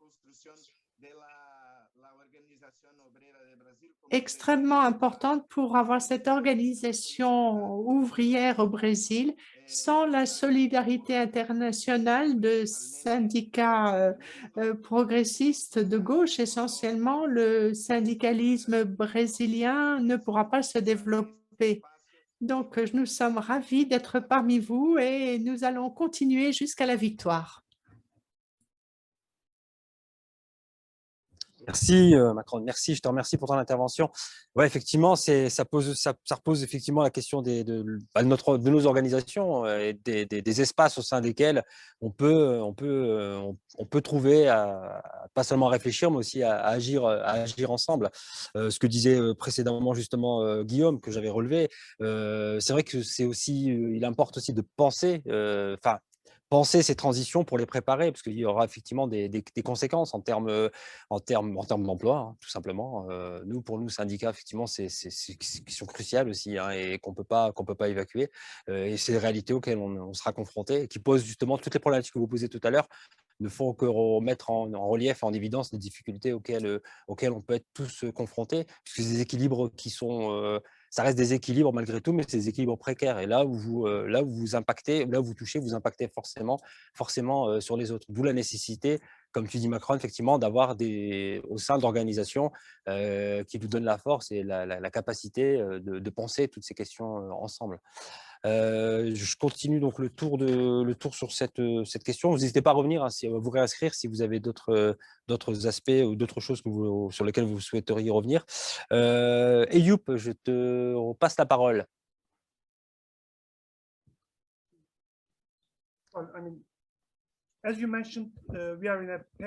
Oui, tu l'as fait remarquer à juste titre, nous sommes en plein au milieu d'une transition. Mais de quelle transition s'agit-il? On parle de transition équitable, même les bourgeois parlent de transition équitable. Alors, je ne suis pas certain que ce concept ait un sens.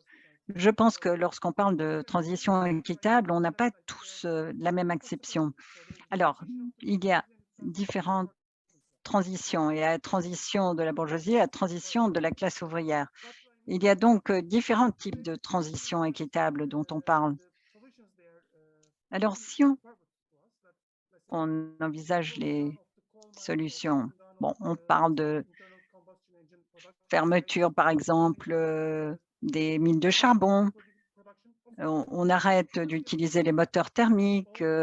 On prend toutes sortes de décisions pour se débarrasser des industries qui sont considérées comme polluantes ou sales. Mais on va remplacer tout cela par quoi? Demandez à la bourgeoisie. Ils vont dire tout va bien se passer, il y aura des mesures très en faveur. Il y a quelques semaines,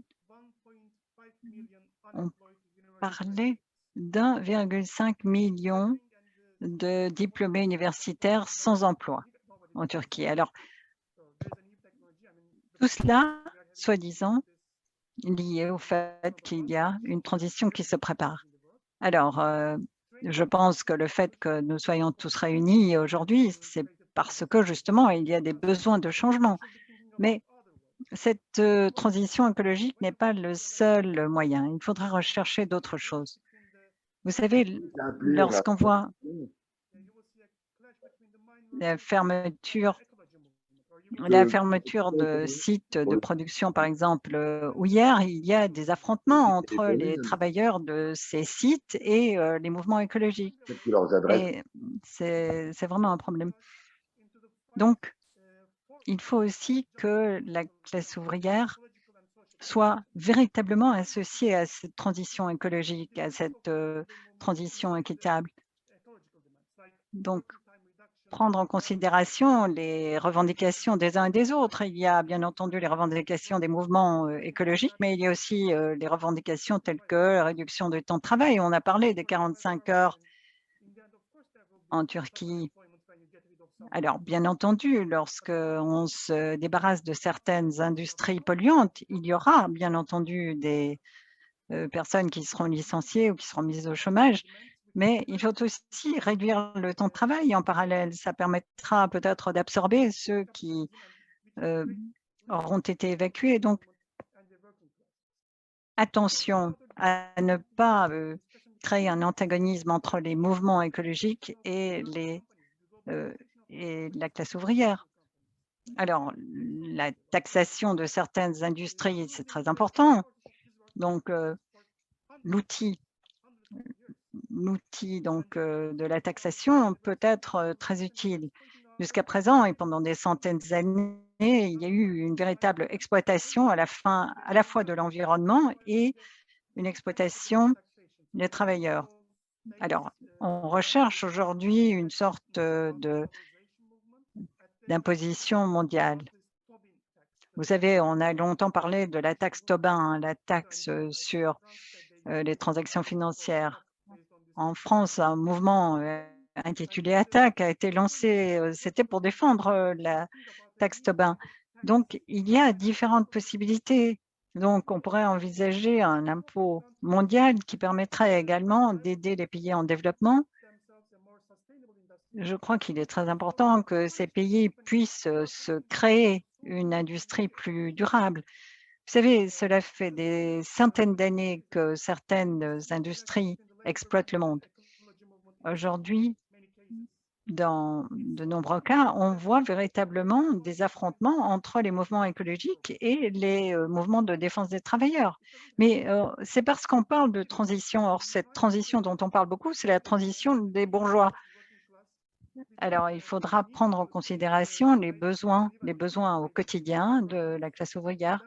Il y a beaucoup de changements à réaliser et les mouvements écologiques qui sont en situation d'affrontement avec la classe ouvrière ne vont pas voir leurs efforts couronnés de succès. Donc, c'est vraiment très important pour les mouvements écologiques aussi de prendre conscience des besoins des groupements d'ouvriers. Donc, c'est très important, sinon l'écologie ne réussira pas.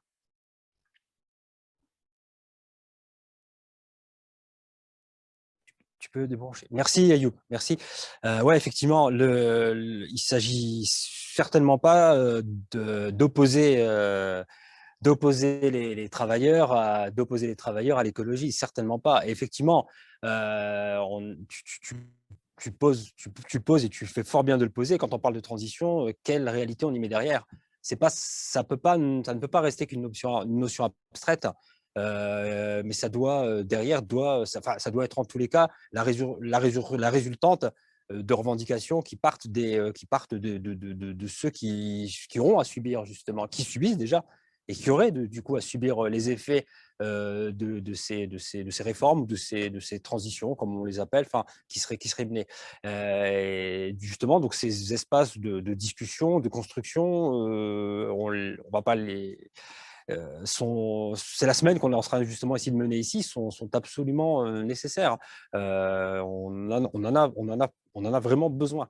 Et effectivement, donc je peux là-dessus que te rejoindre et que relever la nécessité. Je pense c'est peut-être un point qu'il faudra sans doute nous noter, pour nous aussi, parce qu'on espère que cette conférence appellera à des suites, de mieux, de se mettre, enfin, pas simplement pour se mettre d'accord, mais de réfléchir à cette notion de transition. Qu'est-ce qu'on y met derrière? Comment on la prépare et en anticipant toutes les conséquences et en partant aussi, bien sûr, de ce que sont les réalités des uns et des autres. Pas simplement défini, comme tu le dis, oui, je suis d'accord avec toi, hein, il peut y avoir une espèce comme ça d'idéal ou de transition bourgeoise un peu déconnectée, un peu décorrélée, un peu de tout, qui est engageante, hein, mais qui ne met pas de fait au cœur de ces sujets-là, de ces enjeux-là, ceux qui auront à en pâtir de ces conséquences-là, et qui en pâtissent déjà. Donc, on continue. Je redonne la parole à Nathalie. Merci, Mohamed. Moi, je trouve vraiment intéressant là, tout ce qu'on vient de se dire, et je suis assez d'accord sur le fait que ça va être une nouvelle pierre à l'édifice qu'on construit ensemble et collectivement. Je pense que là, on est tous d'accord là-dessus. Moi, ce que je retiens quand même de ce qu'on s'est dit cet après-midi, c'est la question qui me semble commune, c'est la question de l'anticipation et de la façon dont on va amener les questions écologiques au service des travailleurs et surtout dans l'intérêt de la réponse aux besoins. Je crois qu'on l'a tous dit, on a envie évidemment d'avoir des emplois et du travail et de l'industrie chacun dans nos pays, mais comment on crée aussi les conditions qu'on harmonise les conditions de travail par le haut tous ensemble, y compris parce qu'on est assujetti à toutes les règles communes qui sont notamment imposées par les multinationales. Et il y a vraiment une volonté, il me semble, d'une autre politique pour cette transformation et bien évidemment avec les questions écologiques au service des travailleurs et pas au service du capital tel qu'on est en train de nous le vendre actuellement. Donc moi, je trouve que la question de l'anticipation, elle est intéressante, y compris qu'on peut déjà partir sur un certain nombre d'exemples, certains l'ont cité, notamment le fait qu'on a été capable dans certaines industries de transformer nos chaînes de production pour répondre aux besoins immédiats dans le cadre de la crise sanitaire et de la pandémie. On a su le faire en France aussi. Donc, il faut qu'on aille chercher ces exemples-là pour créer les conditions de le reproduire ailleurs et dans d'autres domaines. Je pense notamment aux industries à fort impact écologiques pour la planète et qui sont impactantes aussi pour les conditions humaines et qui doivent amener tous ensemble à réfléchir. Et j'aime bien aussi le fait qu'on soit conscient qu'on doit rendre acteurs les salariés. Évidemment que tel qu'on le fait aujourd'hui, on est capable de discuter ensemble et d'amener des choses, mais comment on arrive à créer cette anticipation par l'intervention des travailleurs eux-mêmes. Et il y a un levier, moi, qui me semble intéressant, c'est la question d'imposer donc des normes sociales à ces multinationales, mais aussi la question de la formation professionnelle. Hein, c'est un levier sur lequel nous, on appuie. Et puis, bien évidemment, dans le cadre de des discussions qu'on a, c'est créer les conditions de construire un plan et des coopérations internationales et au niveau européen sur ces questions industrielles. Donc, bon, voilà, c'est ce que je retiendrai, c'est qu'on est aujourd'hui en capacité de se dire qu'on a une obligation de lier les enjeux environnementaux avec les sociaux, mais qu'on a cette obligation, nous, organisations syndicales, tous ensemble, de créer les conditions de cette anticipation.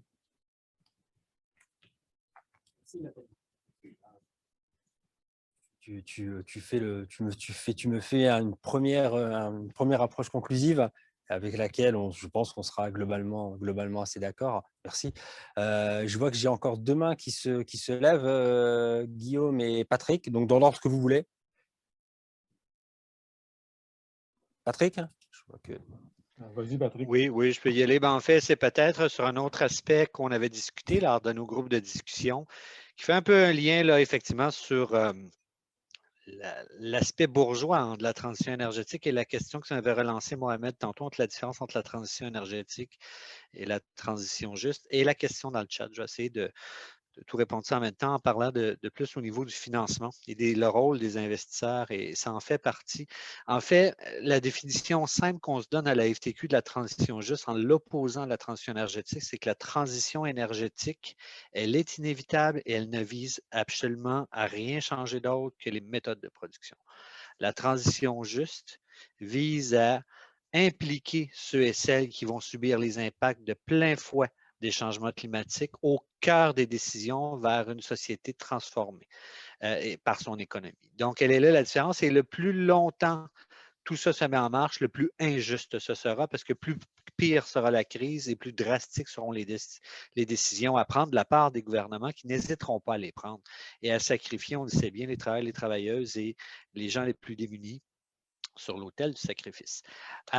Au niveau du financement, néanmoins, une fois qu'on a dit ça, on est dans une société capitaliste, il y a des investisseurs, la finance a un rôle important à jouer. Donc, comment adresser cette question-là? Au niveau du Québec, ce que nous travaillons beaucoup, sur quoi nous luttons au Québec et au Canada, c'est un principe d'éco-conditionnalité au financement public. Nous luttons maintenant, notamment lors de la relance économique, tous les campagnes que nous avions post-COVID, pour que l'argent qui est envoyé dans certains secteurs d'activité ne serve pas simplement à relancer les activités et à engraisser les poches des actionnaires, mais servent à adresser la question climatique et à adresser la question de la transition juste. Donc, il faut qu'il y ait absolument une éco-conditionnalité au financement public vers les industries. Il est totalement absurde de voir au Canada encore aujourd'hui des milliards envoyés dans l'industrie pétrolière sans contrepartie. À part, vous devez abaisser vos gaz à effet de serre, et ils le font par de la captation de CO2 en disant, nous avons abaissé les GS dans l'extraction, donc nous faisons notre part. Ce qui est d'un absurde total. Et pendant ce temps-là, les travailleurs et les travailleuses, ils sont 400 000 au Canada dans l'industrie pétrolière, mettent leur emploi sur la ligne. Donc, il faut qu'il y ait une conditionnalité. Là. Les entreprises ne peuvent pas recevoir inconditionnellement de l'argent public. Nous devons absolument résister à ça et commencer à nous mobiliser. Le rôle des investisseurs doit être clair aussi. Quels sont les barèmes? Bien sûr, il y a les indices ESG, environnement, social et gouvernance. Une trentaine de % d'investisseurs y adhèrent maintenant, mais encore faut-il que ce soit des plans concrets, inclus dans de l'éco-conditionnalité au niveau des États, et que ce ne soit pas simplement de l'éco-blanchiment. Donc, et nous avons un rôle, je crois, en tant que syndicat à ce niveau-là, d'entamer le dialogue avec les investisseurs et les employeurs et de lutter par le fait même contre les investisseurs et les employeurs, et même chose au niveau gouvernemental, et que nous devons nous mobiliser de façon interne et externe. Et nous devons être sur les deux fronts tout en même temps. Et sur quoi je voulais atterrir aussi tantôt, c'est qu'à un certain point aussi, nous devons arrêter, je l'ai dit tantôt, d'être conceptuels dans le principe de transition juste, et nous devons être sur le terrain et commencer à travailler cette transformation-là. Mais il faut qu'on se pose la question, où voulons-nous atterrir avec ça? Et nous, il y a 3 axes sur lesquels on travaille. Un, effectivement, la décarbonation complète des opérations d'une entreprise. Donc, pas juste qu'elle produit, pas juste qu'elle brûle, pas juste les bâtiments, mais l'ensemble de ces activités. Le maintien et l'engagement du maintien des conditions de travail, l'amélioration des conditions de travail, que ça redevienne une lutte syndicale et surtout, on parle beaucoup hein, comme si c'était juste des chiffres comptables. Ce n'est pas grave, les emplois qui seront perdus, d'autres seront créés. Mais nous savons très bien que ce seront les mêmes qui auront droit à ces emplois-là. Donc, tout l'aspect de l'accès égalitaire à ces nouveaux emplois dans un contexte d'intersectionnalité avec les luttes antiracistes doit être aussi soulevé. Et ça touche le secteur industriel à ce niveau-là.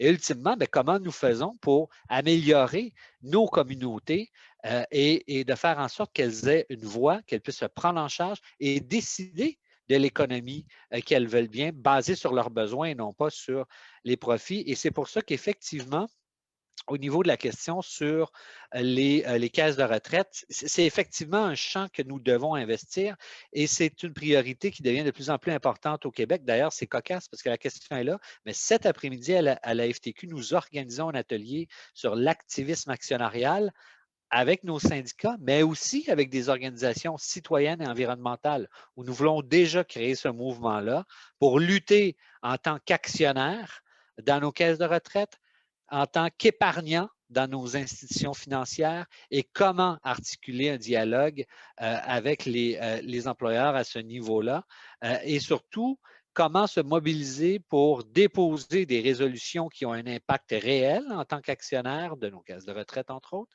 et faire une différence à ce niveau-là parce que nous devons investir ça. Il est illogique aussi que nous mettions notre argent qui nous servira plus tard pour ceux qui en ont la chance déjà en partant et que cet argent-là serve effectivement à des mesures éco-suicidaires comme ça a été nommé ici. Là. Donc, nous devons absolument entamer cette lutte-là et c'est peut-être un front syndical sur lequel nous pourrions, au niveau mondial, mieux nous coordonner. Voilà.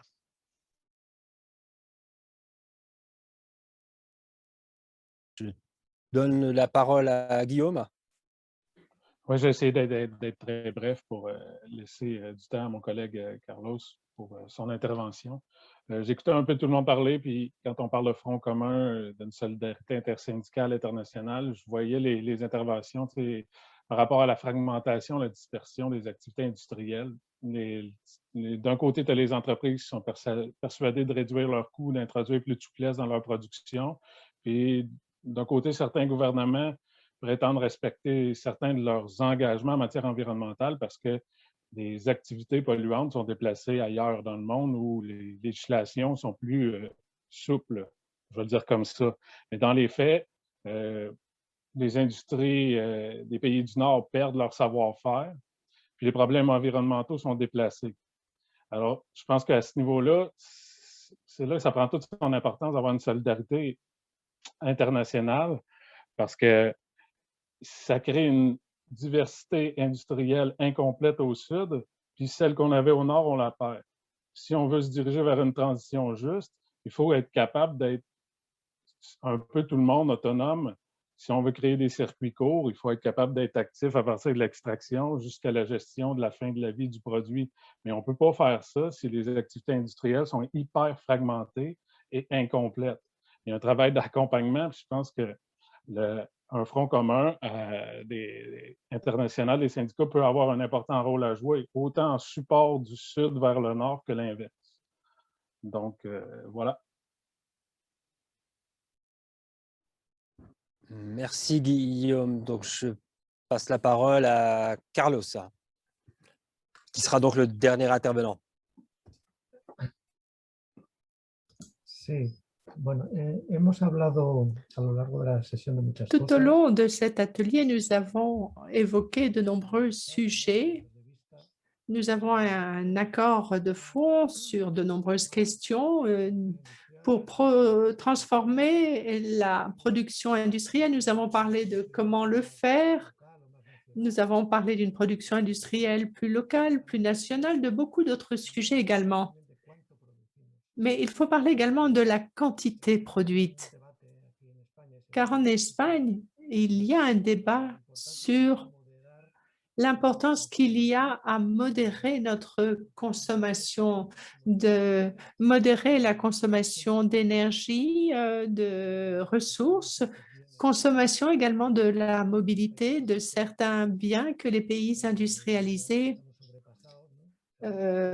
consomment de façon excessive. Je parle des pays occidentaux. Je ne parle pas des pays du Sud qui ne qui consomment très peu. En Espagne, dans le cadre de la transition énergétique, nous avons un débat sur cette consommation. Il ne s'agit pas simplement de changer de technologie, mais réfléchir à la réduction de la demande énergétique, d'améliorer cette demande, car sinon, on épuisera les ressources naturelles, les minerais, les ressources de la terre, des ressources que nous faisons venir du Sud dans les pays occidentaux en exploitant ces ressources. Ça, c'est une autre question et nous n'avons pas le temps d'entrer dans ce genre de questions, mais je crois qu'il faut avoir à l'esprit cette stratégie dans le cadre de notre stratégie syndicale.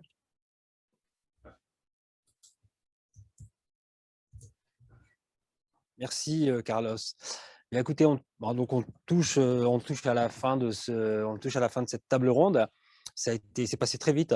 On a abordé énormément de questions. Vous voyez comme en discutant, les choses apparaissent moins évidentes qu'elles ne peuvent le paraître.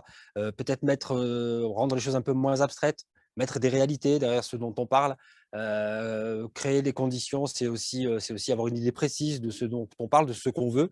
Peut-être reprendre, il y a une expression qui dit que l'industrie est l'infrastructure de la mondialisation, peut-être de la mondialisation capitalistique, reprendre le contrôle reprendre le contrôle de tout notre appareil industriel pour le remettre au service de tous. C'est ce qui ressort en tous les cas des échanges qu'on a pu avoir. Je suis désolé.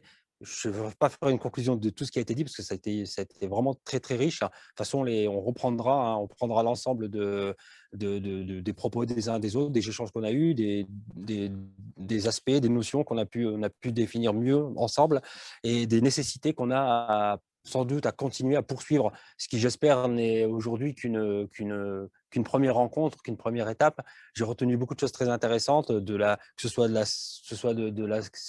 la COUT du Brésil, que ce soit du FTQ, que ce soit du disque en Turquie, enfin vous tous en tous les cas. Voilà, donc j'espère que ça a permis d'apporter un petit peu, voilà, de nous comprendre en tous les cas un peu mieux, de percevoir un peu mieux les réalités des uns des autres, d'avoir comme ça des espaces d'échange, de ne pas être dans des antagonismes et d'essayer de voir ce qu'on peut, ce qu'on doit, parce que les urgences sont là, construire tous ensemble.